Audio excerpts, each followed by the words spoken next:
नमस्कार, आप देख रहे हैं ग्रामीण हरियाणा न्यूज।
कभी मत लेना। कहते हैं अगर पीएम मोदी पर थोड़ी भी आंच आती तो एसपीजी कमांडो पीएम के दुश्मनों को धुआं बना देते। वो ये नहीं सोचते कि कितनी गोली निकली, ये भी नहीं सोचते कि कितने लोग मरे। एसपीजी वो तूफान है जो किसी भी सुनामी से कम नहीं है। सीधे शब्दों में कहिए तो मुट्ठी भर लोग तो क्या, एक बार यमराज भी सामने हो तो एसपीजी कमांडो मुकाबला करने को तैयार रहेंगे। अब हम आपको डिटेल्स में बताते हैं एसपीजी घेरा दुनिया का सबसे सुरक्षित घेरा क्यों कहा जाता है। एसपीजी जवानों के पास आपको जो भी सामान दिख रहा है उनमें से हर एक सामान की अपनी तकनीक है। काला चश्मा से लेकर जूते तक में कोई न कोई गहरा राज छिपा होता है। पीएम मोदी को कुछ ही सेकंड में कैसे सुरक्षित कर सकते हैं, ये सब जानने के लिए आपको हमारी पूरी रिपोर्ट देखनी होगी। शरीर पर दिखने वाले ये ढेरों आइटम्स बहुत काम के हैं। एसपीजी कमांडोज की सुरक्षा 4 स्तर की होती है। पहले स्तर में एसपीजी की टीम के पास सुरक्षा का जिम्मा होता है। एसपीजी के 24 कमांडो प्रधानमंत्री की सुरक्षा में तैनात रहते हैं। कमांडोज के पास FNF 2000 असॉल्ट राइफल होती है, सेमी ऑटोमेटिक पिस्टल और दूसरे अत्याधुनिक हथियार होते हैं। प्रधानमंत्री बुलेट प्रूफ कार में सवार होते हैं। काफिले में 2 विशेष गाड़ियां चलती हैं जिनमें विषम परिस्थिति से लड़ने की पूरी क्षमता होती है। 9 हाई प्रोफाइल गाड़ियों के अलावा एम्बुलेंस और जैमर भी साथ होता है। पीएम के काफिले में डमी कार भी चलती है जो किसी विषम परिस्थिति में बहुत उपयोगी होती है। काफिले में करीब 100 जवान शामिल होते हैं। राजीव गांधी की हत्या जब हुई तो उनकी सुरक्षा एसपीजी जवानों के हाथों में नहीं थी। पीएम पद से हटने के बाद चंद्रशेखर ने राजीव गांधी की एसपीजी सुरक्षा हटवा दी थी। लोग कहते हैं कि अगर पूर्व पीएम के पास एसपीजी होती तो आज राजीव गांधी जिंदा होते।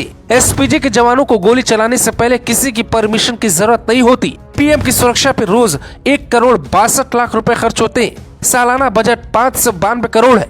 एसपीजी के हाथों में ये बैग आपको दिखता है, दरअसल ये बैग नहीं है, ये वो हथियार है जो पीएम को गोलीबारी से बचा सकता है। बुलेट प्रूफ शील्ड है जो किसी भी हमले के दौरान एसपीजी जवान खुद के सामने इसे खड़ा कर दुश्मन का सामना कर सकते हैं। कुछ इस अंदाज में भी हमलावर को रोक सकते हैं। पीएम मोदी गाड़ी में बैठे, चारों तरफ से कमांडोज ने घेरा बना लिया है और चारों तरफ से पीएम मोदी को सुरक्षा दे रहे हैं। लेकिन एक बात आपने गौर की, इस तस्वीर को देखिए, कुछ लोग दावा कर रहे हैं कि कमांडो को गोली चलाने से पहले परमिशन लेना होता है, जबकि ऐसा नहीं है। एसपीजी कमांडो के हाथ में गन है और गन के ट्रिगर पर उंगली, जिसे सिर्फ एक बार दबाना है और राइफल से अनगिनत गोली निकलेगी। फिर एक साथ कई जान जा सकती थी। इसलिए कभी भी जीवन में पीएम की सुरक्षा में बाधा नहीं बनना चाहिए। यानी कुछ भी करो लेकिन एसपीजी कमांडोज से पंगा मत लो। जवान के हाथ में जो हथियार है वो है FN 200 असॉल्ट राइफल जो 900 राउंड प्रति मिनट गोली चलाती है। ये 500 मीटर दूर खड़े व्यक्ति पर निशाना लगा सकती है। जैसे कोई छत पर बैठा हो और पीएम मोदी पर निशाना लगा रहा हो तो एसपीजी कमांडो 500 मीटर दूर से उससे ढेर कर सकते हैं। इसके अलावा भी कई तरह के गुप्त हथियारों से लैस एसपीजी जवानों के पास हैंडगन भी होता है जो 50 मीटर तक रेंज में मार कर सकता है। एसपीजी जवानों के कान में ईयर प्लग होता है जिससे वो पूरी तरह टीम के साथ जुड़े रहते हैं, जबकि काला चश्मा इसलिए लगाते हैं अगर कोई धमाका हो जाए या तेज रोशनी उनकी आंखों पे पड़े तो किसी भी परिस्थिति में उनकी आंखें बंद ना हो, उनकी आंखों पर किसी भी केमिकल या किसी भी गैस का बहुत ज्यादा असर न हो, इसलिए वो हमेशा काला चश्मा लगा कर रखते हैं। एसपीजी के पास इतनी ताकत है कि वो पीएम की बात सुनने के लिए बाध्य नहीं होते। अगर उन्हें लगा कि वहाँ कोई खतरा है तो पहले सूझबूझ के साथ बिना हथियार निपटने की कोशिश करते हैं, जिसके लिए बाकायदे उन्हें ट्रेनिंग दी जाती है। लेकिन मामला गंभीर हुआ तो 1 सेकंड में गोली भी चला देते हैं। एसपीजी के रहते पीएम मोदी को कुछ भी नहीं हो सकता। कमांडो जानते हैं उनके ऊपर साल में 600 करोड़ क्यों खर्च किया जाता है। फिलहाल भारत की एक व्यक्ति को ही सुरक्षा दी। बहनों भाइयों, कितनी दुख की बात है। कल वह पंजाब गए थे, वहां कांग्रेस की सरकार है। क्या आप कल्पना कर सकते हैं, भारत जैसे महान देश का प्रधानमंत्री जाता हो और उसकी सुरक्षा में चूक हो जाए, और उसके बाद भी कांग्रेस के लोग आप बातें करें। मैं आपसे पूछना चाहता हूं, मैं सभी से इसका जवाब मैं चाहता हूं, क्या बहनों भाइयों ऐसी कांग्रेस को क्षमा किया जाना चाहिए? मैं आपसे जवाब चाहता हूं, हाथ उठाकर बताइए कि क्षमा किया जाना चाहिए कि नहीं। मीडिया के लोग जरा पीछे देख लीजिए, लोगों की क्या आवाज है, यहां मत देखिए। मैं एक बार हाथ उठाकर बताइए, माफ किया जाना चाहिए।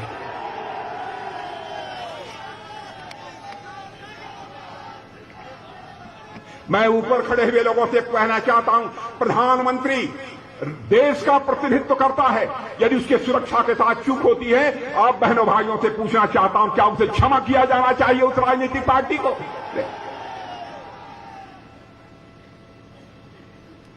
क्या तमाशा बना दिया। हम लोग भी मुख्यमंत्री रहे, ऐसी घिनौनी राजनीति बहनों भाइयों हम लोगों ने अपनी जिंदगी में कभी स्वीकार नहीं की। जो भी हम लोगों ने कहा है किया है। आप जितने लोग यहां पर बैठे हैं, मैं दावे के साथ कह सकता हूं, बहुत सारे ऐसे परिवार की माताएं बहनें होंगी जिन्होंने सोचा नहीं होगा कभी, गरीब परिवार की माताओं बहनें ने, कि जैसे बड़े परिवारों में एलपीजी गैस सिलेंडर से खाना बनता है, हमको भी गैस सिलेंडर से खाना बनाने का कभी अवसर मिलेगा। लेकिन किसी ने सोचा, आजाद भारत में तो हमारे प्रधानमंत्री नरेंद्र मोदी ने सोचा और उसने कहा, जिन गरीब माताओं को लकड़ी जलाकर, अंगीठी जलाकर अपना खाना बनाना पड़ता है, उनको हम एलपीजी गैस सिलेंडर मुहैया कराएं। किया है कि नहीं? किया है कि नहीं?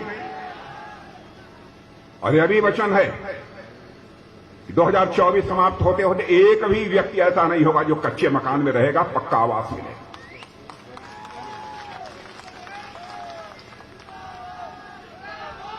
तीन चौथाई से अधिक काम पूरा हो चुका है। और उत्तराखंडवासी, मैं जानता हूं पर्वत की चोटियों पर भी लोग रहते हैं।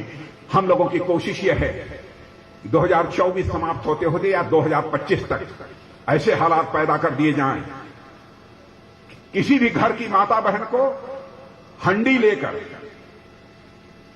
या पानी का बर्तन लेकर, सिर पर रखकर पानी का बर्तन, उसे अपने घर में पानी न लाना पड़े, बल्कि हर घर में नल पहुंच जाए और उसे नल के माध्यम से जल प्राप्त हो। और मैं केवल आपको स्वप्न नहीं दिखा रहा हूं, इसका पता लगा लीजिए यह काम हो रहा है कि नहीं हो रहा है।